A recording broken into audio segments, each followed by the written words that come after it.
తపస్సు లక్షణం ఏమిటంటే, ఏ దేవుణ్ణి గురించి సంకల్పించి ఈ మనిషి ఆడైనా మగైనా ఎవరైనా తపస్సు చేస్తారో ఆ దైవస్మరణే నిరంతరం మనస్సును దాని మీదే కేటాయించి నమశివాయ నమశివాయ నమశివాయ నమశివాయ అని అన్ని రకాలుగా మనస్సుని బుద్ధిలో కలిపేసి బుద్ధిలో మాత్రమే మెలకుగా ఉండి ఆ బుద్ధిలో ఈ నామాన్ని జోడించి అలాగే జపిస్తూ ఉంటే మూర్ధగ్రది సోద్ధూత సధూమహేతి పటలోదంచత్ తపోవన్నికిన్ అని పోతన గారు హిరణ్యకశిపుని తపస్సు వర్ణించినట్టుగా ఈ మూర్ధ భాగం నుంచి వేడి వేడి కత్తుల్లా వస్తాయండి కిరణాలు. వేడి కత్తుల్లా బాగా కాగి కాగి సలసల మలమల మాడిపోయే కత్తుల్లాగా తళతళ మెరిసిపోయే కత్తుల్లాగా చమక్ చమక్ చమక్ అని కిరణాలు వస్తాయండి. అదే వేడి. ఆ వేడి సరిగ్గా ఎంతవరకు విడుతుందంటే ఈ జీవుడు ఏ దేవుణ్ణి ఉద్దేశించి తపస్సు చేస్తున్నాడో ఆయన గారు కూర్చున్న పీఠానికి తగులుతుందండి. దెబ్బకి సెగ తగలగానే కిందికి దిగొస్తారండి. తపస్సు చేసేవాడికి వరాలు ఇవ్వడానికి బ్రహ్మదేవుడు ఎందుకు వస్తాడు అంటే ఆయన దయ వల్ల కాదు, కాలుతూ ఉండడం వల్ల తట్టుకోలేక వస్తాడు. విషయం గ్రహించాలి. దైవానుగ్రహం అనకూడదు, దాన్ని అజ్ఞానం. అది బ్రహ్మదేవుడికి మన మీద అనుగ్రహం ఏం లేదు. వీడు పనికిమాలిన వరాలు కొడతాడని తెలుసు ఆయనకి. అనుగ్రహం ఏమిటి? రాక తప్పదు. తపస్సు అంత గొప్పది. అందుకే దేవీ భాగవతంలో యద్దుష్కరం యద్దురాపం యద్దుర్గం యచ్చ దుర్లభం, నీకు దుష్కరమైంది, నువ్వు పొందలేవనుకున్నది, దుర్లభమైనది, అసలు వెళ్ళడానికే కష్టమైంది ఏదైనా ఉంటే అది తపస్సు ద్వారా సాధ్యం. తపస్తత్సర్వం తపసా సాధ్యం తపోహి దురతిక్రమం అన్నాడు. అందుకే అంతటి శివుణ్ణి సాధించాలంటే తపస్య మార్గం అని అమ్మవారు ఎంచుకుంది.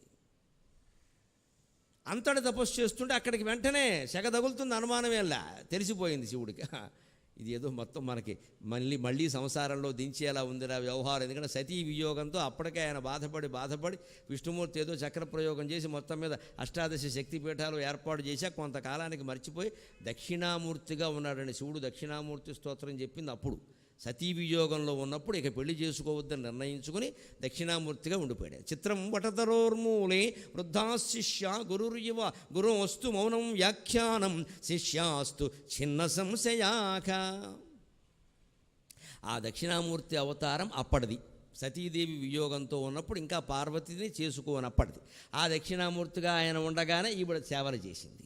ఆ దక్షిణామూర్తిగానే ఆయన మూడో కంటితో మన్మధుడిని దహించాడు. ఇదిగో ఇప్పుడు ఆ దక్షిణామూర్తే నాకు కావాలి అంటుంది. అందుకే మీకు దక్షిణామూర్తిని విగ్రహాన్ని చూస్తే ఆయన సర్వాలంకారాలతో ఉంటాడు, పాముల అలంకారాలతో ఉండాడు శివుడు. దక్షిణామూర్తి కిరీటం ఉంటుంది, ఆభరణాలు ఉంటాయి. పెళ్ళికొడుకు వేదాంతంతోనే పెళ్ళికొడుకు. దక్షిణామూర్తి మెళ్ళలో పాములు ఉండవు. ఈ చేతిలో అగ్ని డమరకం అవన్నీ ఉంటాయి. వాటి అవన్నీ వేరే చిహ్నాలు అవన్నీ. అదంతా సత్సంగత్వే నిస్సంగత్వం శ్లోకానికి వ్యాఖ్యానం. అది రూపకల్పన. కానీ దక్షిణామూర్తి పెళ్లి కొడుకు అంటే వేదాంతంతోనే పెళ్లి కొడుకు కాబట్టి ఆభరణాలు ధరిస్తాడంతే. పెళ్లి కొడుకు మెళ్ళలో మీరు గమనించండి, ఏమీ లేకపోయినా సరే వాళ్ళ అమ్మగారు కాసుల పేరు తెచ్చివేస్తారు. సరిగ్గా తల్లి కాసుల పేరు అక్క కాసుల పేరు వెయ్యాలి, అలా వేస్తారు ఖచ్చితంగా. ఎందుకంటే పెళ్లి కొడుకు అలా ఉండాలి, బంగారంతో లక్ష్మీ కళతో ఉండాలి. అది వాడికి యజ్ఞోపేతం తప్పితే లేదు, ఏం చేయమంటావు, ఒక కాసుల పేరు వేస్తారు. అలాగా దక్షిణామూర్తిగా ఉన్న స్థితిలో ఇప్పుడు తపస్సు ప్రారంభించింది. ఆయనకి తెలిసింది, వెంటనే నిర్ణయించుకున్నాడు. ఓసారి అయింది మనకి పరాభవం, చెప్పిన మాట వినలేదు ఈవిడ, వద్దంటే పుట్టింటికి వెళ్ళింది. వాళ్ళ నానా తిట్లు తిట్టాడు. అక్కడి నుంచి ఆవిడ యోగాగ్నిలో దగ్ధమైంది. పడ్డాం ఈ బాధ అంతా. మళ్ళీ ఈవిడెవరో మొదలెట్టింది ఇక్కడ, మళ్ళీ ఈ పెళ్లి చేసుకుంటే నా పరిస్థితి ఏమిటి ఇక్కడ. అందుకని పరీక్ష చేస్తే కానీ చేసుకోవద్దు. అమ్మవారిని కూడా సాక్షాత్తు అయ్యవారు పరీక్ష చేశాడు అంటే మనం మోక్షం పొందడానికి మార్గంలో భగవంతుడు ఎన్ని ఆటంకాలు కల్పిస్తాడో, ఎన్ని పరీక్షలు చేస్తాడో మనం అర్థం చేసుకోవాలి. అంత తేలిగ్గా వచ్చేది కాదు. పరీక్ష చేయడం కోసం కపట బ్రహ్మచారిగా వచ్చాడు, సాటి తపస్విగా వచ్చాడు, మునికుమారుడుగా వచ్చాడు. ఎలా వచ్చాడో కాళిదాసు కంటే కూడా అందంగా చెబుతున్నాడు శ్రీనాథుడు. ఆ పద్యం అంత బాగుంటుంది. అజినాషాఢధరుండు ప్రౌఢతర భాషాతి ప్రగల్భుండు, అజినాషాఢధరుండు ప్రౌఢతర భాషాతి ప్రగల్భుండు, నీరజబంధు ప్రతిమాన తేజుడు, జటారాజిచ్చటా తామ్రమూర్ధజుడు, ఏకాకి వటుండు బ్రాహ్మణుడు, విశ్రామార్థమున్బోలే ఆ త్రిజగన్మోహనమూర్తి సన్నిధికి నే తెంచెన్ వనాంతంబునన్. ఎంత అందమైన పద్యాలండి. ఆలోచించండి, ఈ పద్యాలన్నీ చచ్చిపోవలసిందేనా? ఇక ముందు పద్యాలు పాడేవాళ్ళు ఉండరా? ఎంత బాధ కలుగుతుందో తలుచుకుంటే. ఏమీ అర్థం కాలేకపోవచ్చు కొంతమందికి, కానీ బాగుందా లేదా? ఏదో అర్థమైనట్టు అనిపిస్తుందా లేదా కనీసం? పద్యం ఇంత సులభం, ఏం చెప్పక్కర్లేదు. దీన్ని పదగుంభనం అంటారు. పాండురంగ విభుని పదగుంభనం అంటే ఇది. ఆయన ఎక్కువ వాడాడు, ఈయన అప్పుడప్పుడు వాడాడు. ఒక్కొక్క పద్యం ఆ వాడినటువంటి పదాల పోహళింపును బట్టి మనకు భావం అర్థమైపోతుంది. పైగా ఆ పదాలతోనే ఆ పద్యం బాగుంటుంది, తీస్తే బాగుండదు, ఇంకా ఏది తీసినా బాగుండదు. అదే పదగుంభన శైలి. వికట కవిత్వం అన్నా కూడా అదే. వికట కవిత్వం, వికటత్వం ఉదారత అంటారు. ఆ పదగుంభనం వికటత్వం అంటే ఇది. పదాలని ధ్వనించేటువంటి పదాలతో భావాన్ని స్ఫురింపజేయడం, అర్థం చెప్పకల తర్వాత విషయం, అది చెప్తే ఇంకా బాగుంటుంది. అజినాషాఢధరుండు ప్రౌఢతర భాషాతి ప్రగల్భుండు నీరజబంధు ప్రతిమాన తేజుడు జటారాజిచ్చటా తామ్రమూర్ధజుడు ఏకాకి వటుండు బ్రాహ్మణుడు విశ్రామర్థమున్బోలే ఆ త్రిజగన్మోహనమూర్తి సన్నిధికి నేతించెన్ వనాంతంబునన్. అజినాషాఢధరుండు, స్నాతకం పెళ్లి కొడుకుని చూస్తే అర్థమవుతుంది. జింక చర్మం మోదుకర్ర ఉంటుంది ఖచ్చితంగా ఉపనయనం అయిన తర్వాత, పెళ్లి చేయబోయే ముందు. అందుకే ఈయన స్నాతకం పెళ్లి కొడుకులాగే వెళ్ళాడు అక్కడికి. చేసుకోబోయేది ఆవిడనే, చేసుకునేది ఈయనే కదా. అయినా పరీక్ష చేయాలి. సరిగ్గా మన స్నాతక వ్రతం ఉద్దేశం ఏదంటే పరీక్ష. అది పరీక్ష. ఈవేళ పరిస్థితి ఎలా తయారైందంటే పొద్దున్న ఉపనయనం, మధ్యాహ్నం స్నాతకం, సాయంత్రం పెళ్ళి, రాత్రి శోభనం. గుటకాయ స్వాహ, గుటకాయ ఏదన్నమా అయిపోయింది. మొత్తం అంతా టూకీ టూకీ టూకీ టూకీ, మొత్తం టూరింగ్ టాకీస్ అయిపోయింది వ్యవహారం. కానీ స్నాతకం చాలా గొప్ప ప్రక్రియ. అది పరీక్ష. వధువుకి పరీక్ష, వరుడికి పరీక్ష. వేదశాస్త్రాలు అప్పటికే పూర్తి చేసుకుని విద్యార్థి సహజమైనటువంటి వైరాగ్యంతో, శాస్త్రం చదవడం వల్ల కలిగిన వైరాగ్యంతో కాశీయాత్రకు బయలుదేరతాడు. ఏం సన్యాసం పుచ్చుకుందామని కాదు, దేశం తిరుగుదామని. ఎందుకంటే జ్ఞానం ఎప్పుడు ఒక రకంగా రాదు. పుస్తకాలు చదివితే రాదు, పుస్తకాలు చదివితే వస్తుంది, అంతా దాని మీద రాదు. కోశం తీసి చూడు, దేశం తిరిగి చూడు అన్నారు. పుస్తకం తీసి చూడాలి, అన్ని దేశాలు తిరగలేం కాబట్టి. ఎన్ని పుస్తకాలు చదివినా ప్రయాణాలు చేయాలి. ప్రయాణాల్లో వచ్చే జ్ఞానం ఒక్కసారి బస్సులో పర్సు పోతే కలిగేటువంటి జ్ఞానం 100 అద్వైత గ్రంథాలు చదివినా కలగదు. అది జ్ఞానం, ప్రాక్టికల్ నాలెడ్జ్ అంటారు ఇంగ్లీష్లో. ఆ దెబ్బకి జేబులో రూపాయి కూడా లేని స్థితిలో మా ఆవిడ చెబుతూనే ఉంది, కాస్త 10 రూపాయల నోట్లు ఓ చోట, 100 రూపాయలు ఓ చోట, 500 ఓ చోట పెట్టుకుంటారా అంటే అంతా కలిపి మొత్తం ఒకటే మూట కట్ట అది లాక్కుపోయాడు. వేళ ఏం చేయాలి? ఇప్పుడు ఇంకా లాక్కుపోవడం ఇంకా సులభం. మొత్తం అన్ని కార్డులు కలిపి మన పిల్లలు యువతరం మొత్తం ఇంత లావు పెడుతున్నారు దాన్ని, ఇంకేదో గుండెత్తురాయిలాగా. అది ఒక్కడి బట్టికెడితే వాడి జీవితం అయిపోయినట్టే. అందుకే ప్రయాణంలో జాగ్రత్తగా ఉండాలి. ఎప్పుడు మగవాళ్ళు ముఖ్యంగా జేబులు ఎక్కువ ఉన్న ప్యాంటే వాడాలి. పూర్వకాలం పద్ధతులు ఉంటాయి, ఎక్కడో 2, వెనకాల 1, ఈ లోపల 1. ఆ లోపల పట్టు ఖచ్చితంగా ఉండాలి. అది ఆ నామోషి కాదు, అదే చాలా ముఖ్యం. ఇవాళ అవన్నీ పోయే ఊరికాను. జీన్స్ ప్యాంట్ వేస్తాడు, 6 జేబులు ఉంటాయి, ఏమీ పెట్టాడు అందులో. ఏమీ పెట్టిన దానికి జేబులు ఎందుకు పని లేక, ఫ్యాషన్ అంటాడు ఏమిటి. కనీసం ప్యాంటుకి జేబులు ఉన్నందుకు ఏం చేయాలంటే 10లో దాంట్లో, 20లో దాంట్లో, 50, 100 ఇలా ఉండగా ఎక్కువ వాడేది 10, 20 అవో దాంట్లో పెట్టుకో. 50, 100 కలిపి ఓ చోట పెట్టు, 500 ఓ చోట పెట్టి, ఇంక మధ్యలో ఏం లేవుగా, 2000 నోటగా పెట్టు. అవి తక్కువ పెట్టారు, అవి తక్కువే ఉంటాయి. అప్పుడు ఏమవుతుంది, ఎవడైనా జేబు కోసినా 10, 20 పోతే మిగిలినవి మిగులుతాయి. పోనీ ఇంకో జేబు కోసినా 500 పోతే 2000 మిగులుతాయి. అన్ని జేబులోకి వచ్చినా చిల్లర డబ్బులనే మిగులుతాయి వెనక జేబులో వేసుకుంటే. లేకపోతే అవి కూడా ముష్టెత్తుకోవాలి. ఇది ఉపాయం. లౌక్యం అంటే ఇదే బతక తెరువు. పోతాయని తెలియదండి ప్రయాణంలో. కళ్యాణం చూడడానికి ఒకడు వస్తే, కన్న వేయడానికి ఒకడు వస్తాడు. వాడి డ్యూటీ వాడు చేస్తాడు, వాడి పని వాడిది. అప్పుడు ప్రయాణంలో ఇబ్బందులు రావండి. ఎందుకంటే ఒకటి ఏదైనా జరిగినా రెండోదైనా ఉంది కదా మన దగ్గర, 4 చోట్ల దాచాం కదా. అంతేగాని అంతా ఓ చోట ఉండాలి, మర్చిపోతాం అంటే అంతా పట్టుకెళ్ళిపోతాడు.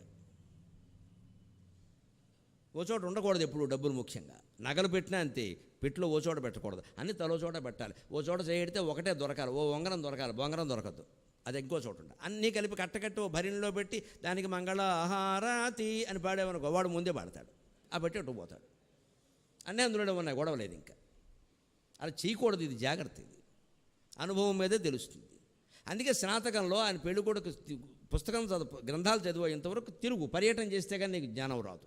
ఎన్నో చోట్ల అన్నం దొరకదు, నీళ్లు దొరకవు, చలి ఎక్కువ, వేడి ఎక్కువ, రకరకాల ప్రాంతాల్లో నడిచి వెళ్ళాలి. పైగా ఆ రోజుల్లో ఈ యాత్ర చేస్తే ఇటువంటి వాడు 1 సంవత్సరం కాదండి, ప్రజలు అనుమతిస్తే 100 సంవత్సరాలు చేస్తాడు. స్నాతకం సరిగ్గా అర్థమైతే 100 సంవత్సరాలు చేస్తాడు. వాడికి కష్ట సుఖాలకి తట్టుకోవడం అలవాటైంది. ఊరికే ఓ ప్లాస్టిక్ గొడుగోడు పెట్టేసేసి బావమరిదిని పిలిచి ఇలా అండమను, వాడికి బట్టల చేత తట్టి బొమ్మండమను. ఇప్పుడు జరుగుతున్నది అదే. భాగవతం అంతా తంతు అయిపోయింది, అంతా తంతే పోయేలాగా.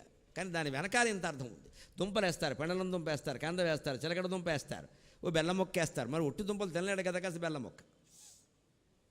అందుకని అందులో బియ్యం వేస్తే వేస్తారు, లేకపోతే వేయరు. అదే దీర్ఘకాలం నిలవ ఉండేవి వేస్తారు. ఈ దుంపలు నిలవ ఉంటాయి, దారిలో ఏదో తింటాడు అంతే.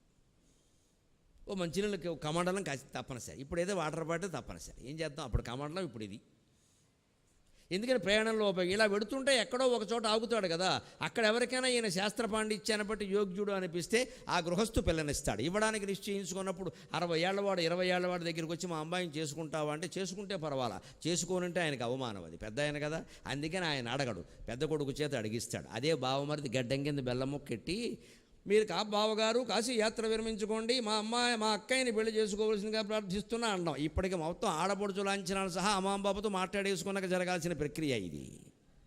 ఇప్పుడు ఈయన కాశీయాత్ర ఏమిటి, దొంగనాటకం కాకపోతే. అంచేత స్నాతకం వివాహానికి ముందు చేయవలసింది కాదు, ఇది మన కర్మకాలి చేస్తున్నాం అంతే. వివాహానికి స్నాతకానికి సంబంధం లేదు.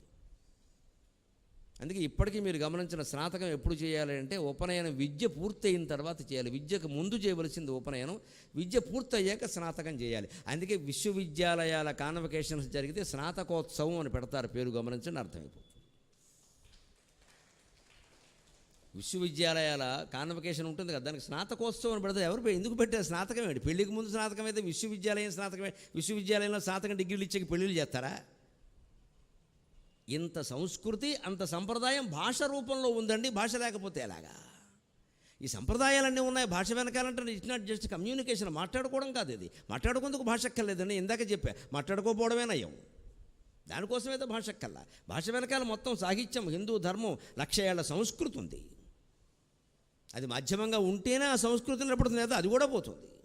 ఆలోచించుకోవలసిన విషయం. అందుకే అజినాషాఢధరుడు మోదుకర్ర పట్టుకున్నాడు, జింక చర్మాన్ని ధరించాడు, ప్రౌఢతర భాషాతి ప్రగల్భుడు, చక్కగా మాట్లాడగలడు, అందంగా మాట్లాడగలడు. అమ్మవారితో మాట్లాడాలి, మాటలా ఏమన్నానా?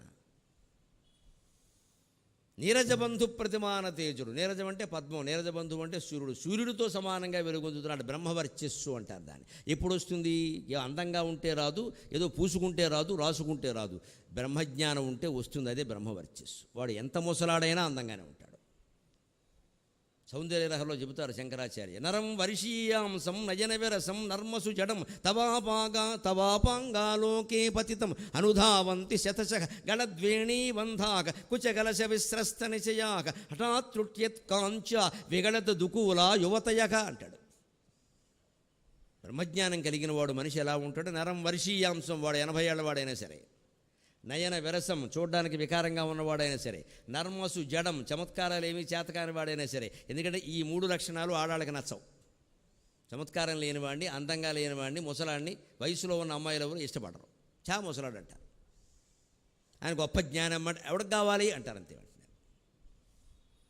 సహజం కదా. అందుకని అలాంటి వాడైనా సరే తవాపాంగాలోకే పతితం, తపస్సు చేసి బ్రహ్మజ్ఞానాన్ని సాధించి నీ దయని పొందగలిగితే అమ్మా సౌందర్య లహరి, వాడు ఎలా ఉంటాడు అంటే వాడు వెనకాల ప్రపంచం అంతా పడుతుంది. స్త్రీలు పడతారని వేరే చెప్పక్కల, మగవాళ్ళు కూడా పడతారన్నాడు.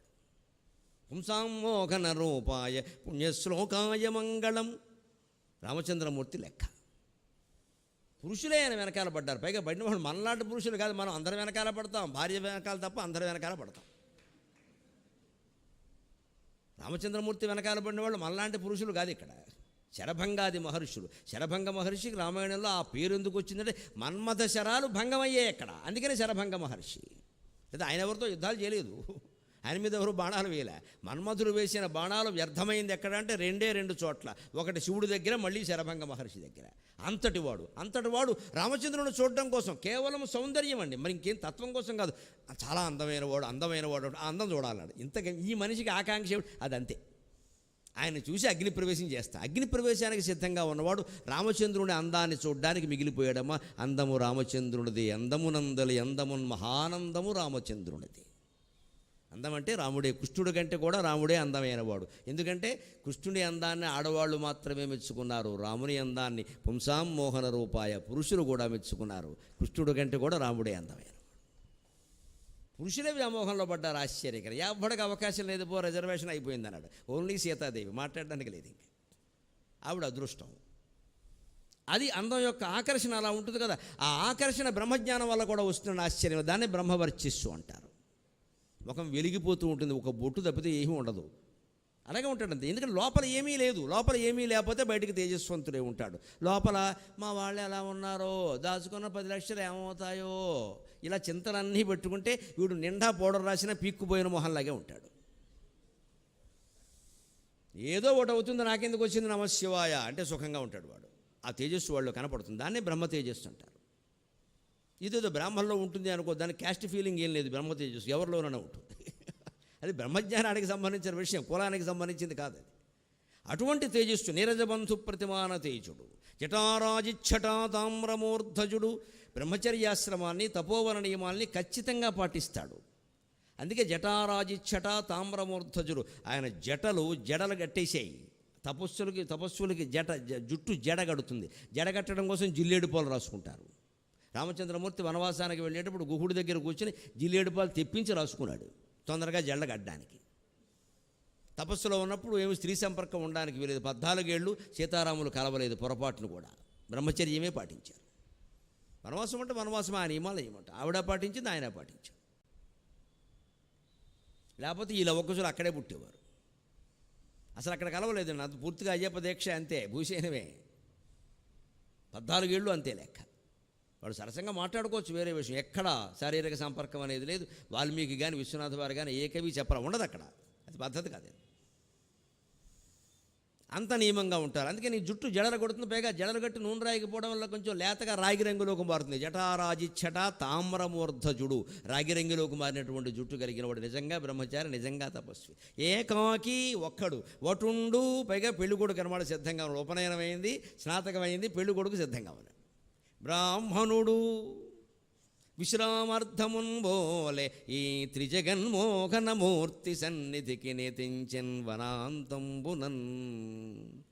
3 జగత్తులని మోహింపజేసేటువంటి స్వరూపం కలిగినటువంటి పార్వతీదేవి దగ్గరికి ఆయన వచ్చాడన్నాడు. ఈవిడ శక్తి అటువంటి మహామాయ, మహాసత్వ, మహాశక్తిర్ మహారథి. ఆ మహామాయ ముందు ఎవరు నిలబడతారు? వచ్చి ప్రశ్నిస్తున్నాడు. శక్తి కొలది తపశ్చర్య సంఘటింతే. మనం అందరం రకరకాల ఉపవాసాలు, నోములు, వ్రతాలు, పూజలు చేస్తూ కొంతమంది చేదస్తంగా ఎక్కువ చేస్తారు, బాగా ఆరోగ్యం కూడా పాడు చేసుకుని. వాళ్ళకి ఒక హెచ్చరిక చేస్తున్నాడు శ్రీనాథుడు, అంత అవసరం లేదని. పార్వతిని కపట బ్రహ్మచారి అడుగుతున్నాడు, శక్తి కొలది తపశ్చర్య సంఘటింతే, శక్తి కొలది తపశ్చర్య సంఘటింతే. ఫలముపైన ఆశ ఆగ్రహబంధముడిగి, శక్తి కొలది తపశ్చర్య సంఘటింతే. ఫలముపైన ఆశ ఆగ్రహబంధముడిగి, తామ్రబింబోష్ఠి ధర్మసాధనములందు, తామ్రబింబోష్ఠి ధర్మసాధనములందు, ఆద్యమగు సాధనంబు దేహంబకాదే, శరీరమాద్యం ఖలు ధర్మసాధనం అని కాళిదాసు చెప్పిన దానికి చక్కగా పద్యంలో ఇంకా 2 మాటలు జోడించి చెప్పాడు. శరీరమాద్యం ఖలు ధర్మసాధనం మనం మర్చిపోకూడదండి. భక్తి మార్గం పెరిగాక 10 ఏళ్ల పాటు చూస్తున్నా కొంతమంది కావాలని చిక్కిపోతున్నారు, కావాలని ఉపవాసాలు చేస్తున్నారు. ఇక కార్తీక మాసం వస్తే వాళ్ళని పట్టుకోలేము, ఇంకా ఓ పిచ్చి వచ్చేస్తుంది. ఇంకా దానికి ఎన్ని నియమాలు, ఎన్ని నిష్టలో, తినచ్చా తినకూడదా అని మమ్మల్ని ప్రశ్నలు మళ్ళీ ఈ రకంగా మమ్మల్ని తినడం. ఈ ప్రశ్నల ద్వారా వారు తినలేదు కానీ మమ్మల్ని తినడం. మేము అప్పటికే తినేసి కూర్చున్నాం, ఏం చెప్పాలో తెలియదు. ఎప్పుడూ చేయకూడదు అలాగా. ఏకాదశి ఉపవాసం చేశామంటే ద్వాదశి గడియలు దాటకుండా భోజనం చేసేయాలి. అంబరీషుడు కథ అంతా అదే చెబుతుంది. చేయకపోతే దోషం, వ్రతఫలం పోతుంది. ముఖ్యంగా మహిళలు గమనించాలమ్మా, అంత దీర్ఘోపవాసాలు చేయకూడదు. మహిళలకే ఉంటుంది ఈ ఆలోచన. ఏదో అయిపోతుంది మానేయడం. మంచినీళ్ళకి వచ్చా తాకూడదు, దానికేముంటుంటో అంత. ప్రాణం నిలబడాలంటే నీరు తాగాలని, అన్నం తినకపోయినా పర్వాలా. ప్రాణం ఎప్పుడు నీటి మీద ఆధారపడుతుంది, అన్నం మీద కాదు. అన్నం మీద కొంచెం కండలు, బలం, అది వేరే విషయం, పదార్థాలు. ప్రాణం నిలబడడానికి నీరు చాలు. అందుకే మీరు మహర్షులను గమనించండి, వాళ్ళ దగ్గర ఏమీ ఉండవు, ఒట్టి గోచికొట్టు పెట్టుకుంటారు. కానీ 2 సాధనాలు ఉంటాయి, యోగదండం, కమండలం. ఈ 2 మాత్రం వాళ్ళు వదిలిపెట్టరు. హరిశ్చంద్ర నాటకంలో విశ్వామిత్రుడు వచ్చాడు అంటే చచ్చినట్టు చెక్క కమండలం, చెక్క యోగదండం మోయాల్సిందే. లేకపోతే వాడు విశ్వామిత్రుడు కాదు, వశిష్ఠుడు కాదు. నేను మోయనంటే కుదరదు. అక్కడ వాటర్ బాటిల్ పట్టుకుంటే కుదరదు. మునంటే అంతే. ఎందుకుంటాయి ఈ యోగదండం? ఎందుకు అంటే నిజంగా ఇక్కడ ఈ చేసినప్పుడు వాళ్ళు ఇక్కడ ఆనుకుంటారు. మామూలుగా ఏదో పెట్టేస్తున్నారు కానీ అక్కడ నిజానికి అక్కడ ఆనుకోవడం ఆ శక్తి అంతా దాంట్లోకి వస్తుంది. అవసరమైతే యోగదండం వాయవ్యాస్త్రంలాగా, గారుడాస్త్రంలాగా, వారుణాస్త్రంలాగా పనిచేస్తుంది. వశిష్ఠుడు విశ్వామిత్రుని సైన్యాన్ని ఎదిరించింది కేవలం యోగదండంతో. ఏ బాణాలు ప్రయోగించాలి? ఆయన దగ్గర బాణాలు ఎక్కడవి? తపశ్శక్తి అంతా ఏమవుతుందంటే భూమి మీదకి చేరుతున్న ఎర్త్ అయ్యే కరెంట్ లాగా. అందుకే తపస్సు చేసేవాళ్ళు, ధ్యానం చేసేవాళ్ళు దర్భచాప వేసుకోండి, లేకపోతే అది కరెంటు షాక్, అంత సీను మనకేం లేదు, కానీ వేసుకుంటే మంచిది. కానీ వాళ్ళకుంటుంది. ఆ వేడి భూమిలోకి దిగుతుంది, ఎర్త్ అయిన కరెంట్, అది ప్రమాదం. అది అందుకని దర్భచాప వేసుకోండి అంటారు. దర్భకు ఆ శక్తి ఉంది, దర్భ అంత పవిత్రం. ఆ శక్తి ఏమవుతుంది? ఇక్కడ వీళ్ళు ఇది పెట్టడం వల్ల తపశ్శక్తి అందులోకి కేంద్రీకృతం అవుతుంది. అటువంటి ఆ యోగదండాన్ని తప్పడం దగ్గర పెట్టుకుని వాడు ఏదంటే అది జరుగుతుంది.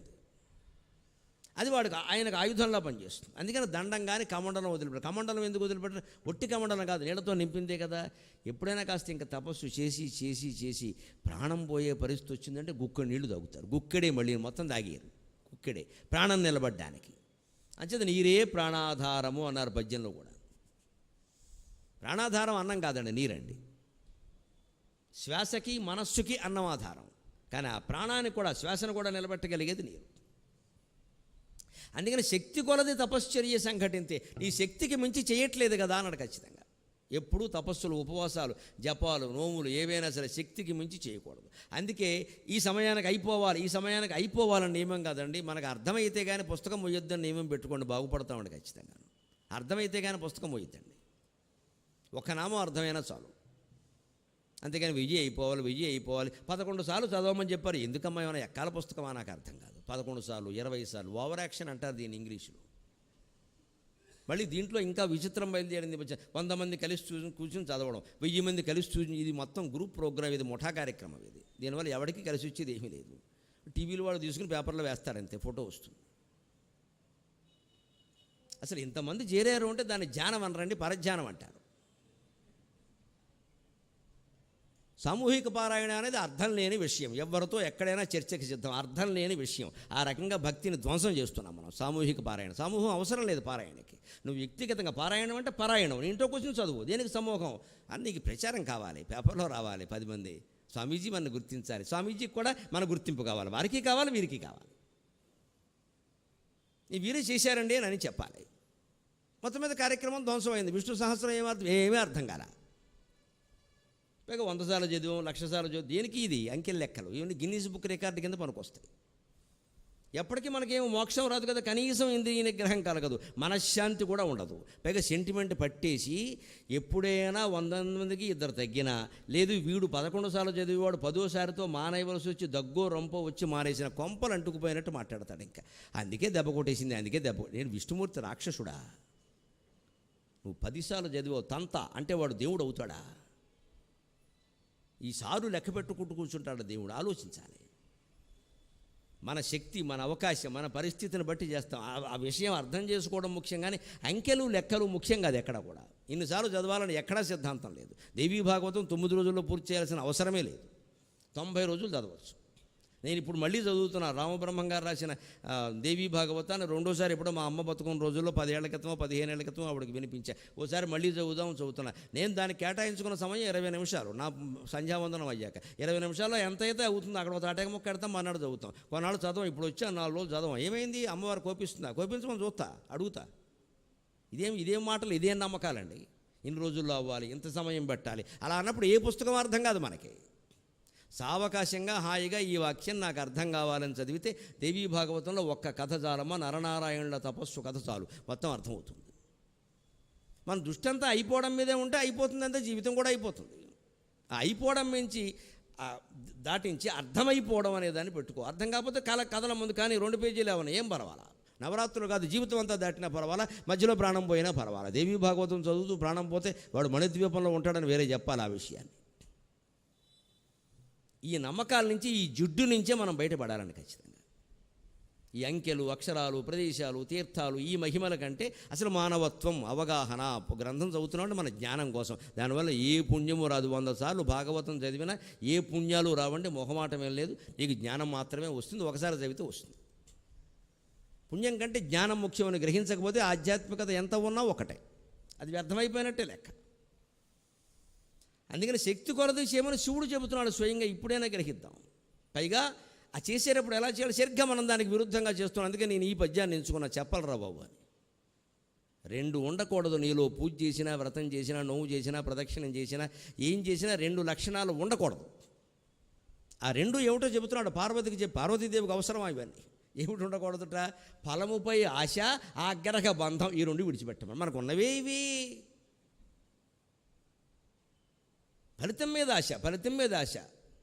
ఎందుకంటే పిల్లలు లేరండి, 100 ప్రదక్షిణలు చేస్తాను ముక్కుని. పిల్లలు లేకపోతే ప్రదక్షిణ ఎందుకమ్మా, హాయిగా సుఖంగా ఉండక. పిల్లలు లేని వాళ్ళు దేవతలు. మన దేవతలు ఎవరికి పిల్లలు లేరు, గమనించుకోండి. వాళ్ళు గర్భం ధరించలేదు. దేవతలకు పిల్లలు ఎందుకు ఉండరు అంటే, పిల్లలు ఉన్న వాళ్ళందరికీ సొంత మనుషులు మమకారాలు ఉంటాయి. 100 కోట్లు సంపాదించిన ఈ జన్మకి ఈ దరిద్రం తీరదు వాడికి. ఎందుకంటే వీడు కొడుకు వీడు నెత్తిమి కూర్చున్నాడు సంపాదించమని. అదే పిల్లలు లేనివాడు హాయిగా జలసా చేసుకుంటాడు, దాన ధర్మాలు చేస్తాడు శుభ్రంగా. ఎలాగో వృద్ధాశ్రమానికి గంటేయడం ఖాయం కదా, మనమే 10 లక్షలు వాళ్ళకి వారేస్తే సుఖంగా చూస్తారు. వీళ్ళు చూసేది ఏమిటి? ఎలాగో చూసేది వాళ్ళే కదా, అది మనమే ఇచ్చేస్తే అయిపోయాయి. అంచేది పిల్లలు లేనివాళ్ళు చెట్లు చుట్టూ పుట్ట చుట్టూ తిరగడం, ఆ స్వామికి దండం పడడం, ఎందుకంటే అజ్ఞానం ఇంకోట్లేదు. దయచేసి ఆ ప్రయత్నం మానండి. సుఖంగా ఉండండి, హాయిగా దాన ధర్మాలు చేసుకోండి, ఆత్మజ్ఞానం కోసం ప్రయత్నం చేయండి. పిల్లలు ముఖ్యం కాదమ్మా, జగన్మాత దర్శనం ముఖ్యం, జగన్మాత సాక్షాత్కారం ముఖ్యం. దానికి పిల్లలకి సంబంధం లేదు. ఎంతసేపు మన పెంట ఇదే, ఫలితం మీద ఆశ, ఫలితం మీద. ప్రదక్షిణాలు చేస్తే ఓ ఫలితం, దీపం పెడితే ఓ ఫలితం, నూనె వాడితే ఓ ఫలితం, నూనె వాడకపోతే ఒక ఫలితం, ఏకాదశి ఒక ఫలితం, ద్వాదశి అయితే ఒక ఫలితం. ఈ మొత్తం ఫలితాలు తీసేయడమే తపస్సు అని చెబుతున్నాడు శివుడు స్వయంగా. ఇంకో మాట, ఆగ్రహబంధముడిగి. ఆగ్రహం అంటే కోపం కాదండి. మామూలుగా నిఘంటువులు చూస్తే కోపం ఉంటుంది. సంస్కృతంలో ఆగ్రహం అంటే పట్టుదల అని అర్థం, కోపం కాదు. అందుకే సత్యాగ్రహం చూడండి మీరు. సత్యాగ్రహం అంటే సత్యం కోసం కోపం కాదు కదా, సత్యం కోసం పట్టుదల. సంస్కృతంలో ఆగ్రహం అంటే పట్టుదల, తెలుగులో అది కోపం అనే అర్థంలో వచ్చింది, అది వేరే విషయం. బంధం ఫలముపై నాశ, ఆగ్రహ బంధముడిగి అంటే పట్టుదల. చూడండి, మనకి పూజలు వ్రతాలు నోవులు ఉన్నప్పుడు ఆవిడ పెట్టేది ఏమిటి, నేను ఆవిడని మించి పెడతా. లలితా సహస్రం పారాయణకి ఆవిడ ఎంతమందిని పిలిచింది? 100 మందినా, నేను 200 మందిని పిలుస్తా. ఇదే పట్టుదల అంటే. ఆవిడతో నీకేమిటమ్మా కోపం, పోటీ? నీ పని నువ్వు చేసుకోరాదా? అసలు ఈ పిలవడాలే ఏమిటి పని లేక? పైగా పిలిచినప్పుడు రాకపోతే వాళ్ళు ఎన్నిసార్లు పిలిచినా రారు. మా ఆవిడ మీద ఇదే పెద్ద ఆరోపణ హైదరాబాద్లో. చస్తున్నా మేము 11 ఏళ్ళ బట్టి. రాదండి, ఏమిటి? నేను వెళ్ళొద్దని చెప్పాను. నీ ఇంట్లో నువ్వు చదువుకో, వాళ్ళ ఇంటికి వెళ్ళి పారాయణ కూడా అర్థం లేని విషయం అని చెప్పాను నేను. అబ్బే 10 మంది కూర్చోవడం, ఆవిడ రమ్మని, రాకపోతే ఆవిడకి గర్వం. సహస్రావధాని గారి భార్య అదేం లేదమ్మా, పనిలో ఉండి రాదు. నా కోసం ఎన్నో చెయ్యాలి, ఆవిడ కోసం ఎన్నో చేసుకోవాలి. ఈ పిలిచేదేమో పొద్దున్న 10ంటికి, అది వంట వండే సమయం ఎలా వస్తుంది? అనుకూల సమయం పెట్టినా వెళ్ళాల్సిన పనులు ఎవరింట్లో వాళ్ళు చేసుకొచ్చండి. దేనికి ఇదంతా? ఇది మెగా ప్రోగ్రామా, ఏమైనా ఉద్యమమా, లేదా ఏమైనా ఓటు బ్యాంక్ రాజకీయాలు దీనికి వెనకాల ఏమైనా ఉన్నాయో నాకు తెలియదు. ఇందువల్ల మొత్తం వ్యవస్థ దెబ్బతి. నీ దారిని నువ్వు చదువు, ఎవరి కోసమే పెడతావు, అక్కడ కారేసి కడతావు. అక్కడ 16 నైవేద్యాలు, ఇంకొక ఆయనో పోటీ పడి మేము 32 నైవేద్యాలు పెట్టాం. దేనికి ఇవన్నీ? హోటల్లో అమ్ముకోవడానికా? ఇదే ఆగ్రహ బంధం అంటే. సరిగ్గా శివుడు స్వయంగా చెబుతున్నాడు, అమ్మవారికి చెబుతున్నాడు, విన్నవాళ్ళు అదృష్టవంతులు, ఎప్పటికీ ఎక్కకపోతే నమశివాయ. ఈ పట్టుదల వదిలే పని చేయరాదా? పట్టుదల దేనికి అనవసరంగా, దాంతో ఏదో సాధిద్దాం. ఏమీ సాధించక్కల్లా. మనశ్శాంతి ఉంటే చాలు, ఆందోళన లేకపోతే చాలు, జ్ఞానం ఉంటే చాలు. ఏమిటి సాధించాలి? ప్రతిదానికి ఒక ఫలితం ఉండాలా. ఎందుకని? తామ్రవింబోష్ఠి అని సంబోధన చేసి ధర్మసాధనములందు ధర్మార్థ కామ మోక్షాల్లో ముఖ్యంగా మన ధర్మం మనం చేయాలి అంటే శరీరాన్ని మించిన సాధనం ఏముందమ్మా? శరీరం లేకపోతే ఏం చేస్తావు అన్నాడు. నిజమే కదా, శరీరం లేకపోతే ఏమైనా చేయగలమా? అందుకని శరీరాన్ని కాపాడుకోవాలి. శరీరారోగ్యం క్షీణించిపోయే విధంగా ఎవ్వరూ ఉపవాసాలు చేయకూడదు. నోములు వ్రతాలు ఏవి కూడా ఆరోగ్యం పాడయ్యే విధంగా చేయకూడదు. అసలు మన ఉపవాసాలు దీక్షలు చూస్తే అది నిజంగా ఆరోగ్యం బాగుండడానికి పెట్టారు. అవి కార్తీక మాసంలో నిజంగానే ముఖ్యమైన రోజులు ఏవి ఉన్నాయో అక్కడ ఒక్క పూట మాత్రం మానేసి 2వ పూట మామూలుగా తింటే ఏ దోషమూ లేదండి. ఆరోగ్యం బాగుండడానికి బట్టి. పైగా కార్తీక మాసం వాళ్ళ వెనకాల పెద్ద మహాప్రణాళిక ఉందండి, సామాన్యం కాదు ఇది.